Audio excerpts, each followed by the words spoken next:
So it sounds like you help people make an impact themselves, take what they're doing, and you go out to your world to make an impact. Talk more about that. Well, I am known as the human GPS navigator. And my desire to do is to enable people to live their created purpose, finding out why God chose them to come this time, not 10 years, 100 years, 1,000 years in either direction, either previously or to come, but specifically. And in so being positioned, there is a purpose for you. And enabling each person to find out exactly why they are here and what they are supposed to do so that they can return empty is the desire. And sometimes we need to be guided along that way. Mm-hmm. And Yeah. that's what I do as a coach. So somebody's listening is going, hey, Dr. Janet, this sounds wonderful, but what kind of results can I see?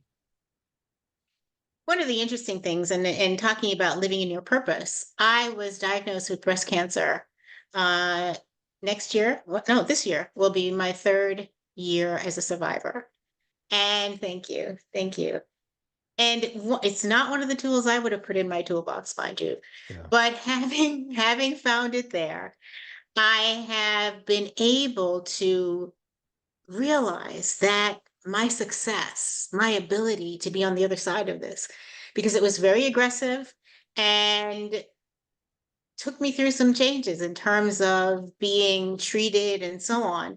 But my mindset, my philosophy, my knowing very shortly after I was diagnosed, turning to God and say, hey, look, what's up with this? You know, I'm sure you're the only, I'm the only one that's taken by surprise by this. You're not. And so help me to embody what you had in hope when you allowed this for me. And so my mindset altered the way in which I dealt with the diagnosis and also how I went through the treatment. In the infusion center, ironically, I came to the realization that this is going to be the first time in my life that I can do a pole dance. Now, Amazing. when I walked into the infusion center and I go, well, hey, y'all, I'm ready to do my dope pole dance. Who's going to join me? Everyone there looked at me like I was mad. I said, well, I'm going to be hooked up to this pole for 4 hours. And what prevents me? Who says I have to sit down and recline? I can get up every time I have to go to the bathroom, I get a drink of water and do a dance. So I'm pole dancing. And so it was, it provided levity in the room, but it also rechanneled many of the people there who were feeling death and doom, and this was a death sentence, and not to minimize the severity of a cancer diagnosis, but our mindset changes everything. And so, having had that tool in my toolbox, the diagnosis, has enabled me now on the other side of it to provide for many people, many of my clients. It's amazing how many after the diagnosis, how many clients I have attracted who are at varying stages. Some of them basically told by their oncologists to go home and put their affairs in order because they're about to die. They're stage 4.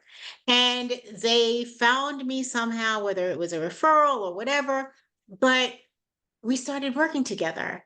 And stage 4, I have one person right now that is a year and a half outlived what the doctor said. Amen. Because their mindset, their self-love, their ability to walk into their purpose has so changed because of our working together that they're thriving now.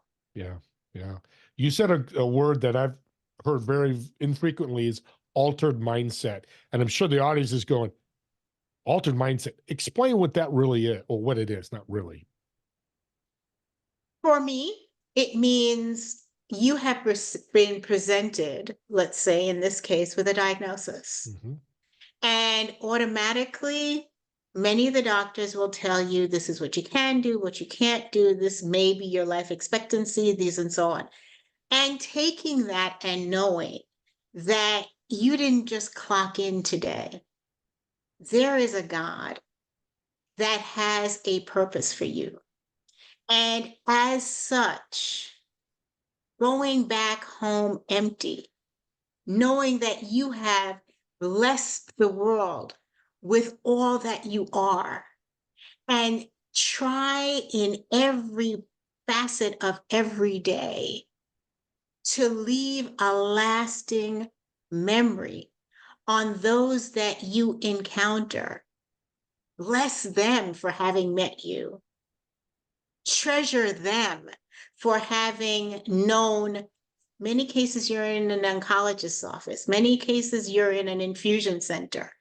How can you not just be another number, but how can you be the one that stands out?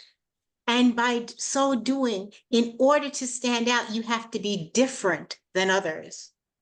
And how can you be a fragrance in the midst of that odor, but be a fragrance that is lasting, a fragrance that is memorable? So that alters the situation. Yeah. You become a blessing to others. And in so doing, you become a blessing to yourself.